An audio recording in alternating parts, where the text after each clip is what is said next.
তাণ্ডব একদম তুফানকে উড়াই দিছে। মানে অনেক এক্সাইটেড লাগতেছে, এত সুন্দর ছিল। অনেক ভালো লাগছে। তাণ্ডব তো লোডিং মরবে হবে তাণ্ডব।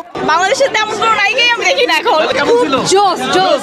ওইটা দেখে আমার সত্যি এখনো গা কাঁপতেছে যে আমি কি দেখলাম। এই 7 থেকে 10 বার দেখবো তাণ্ডব।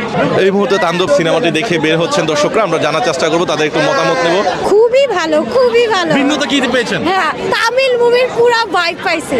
আমি এই দেশে থেকে এরকম ভালো মেকিং মুভি খুবই খুবই ইন্টারেস্টিং। বরবাদ একদমই আলাদা ছিল আর এটা একদমই ডিফারেন্ট ছিল। তাণ্ডব দেখলাম, কেমন লেগেছে আপনার কাছে? এর উপর কোনো সিনেমাই হয় না, মানে বেস্ট, পুরোটাই ভিন্ন, পুরো কনসেপ্টই ভিন্ন।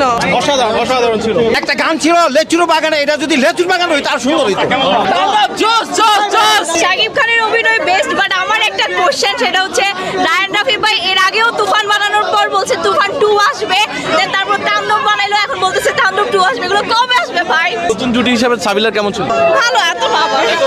কাকে সাজেস্ট করেন আপনি? আমি অন্য কেউ হলে ভালো হতো, বাট বাংলাদেশে একটা নায়িকার নাম বলেন, কারে নিলে দেওয়া যেতে পারে? বাংলাদেশে একটা নায়িকা বলতে বাংলাদেশে তেমন কোনো নায়িকাই আমি দেখি না এখন।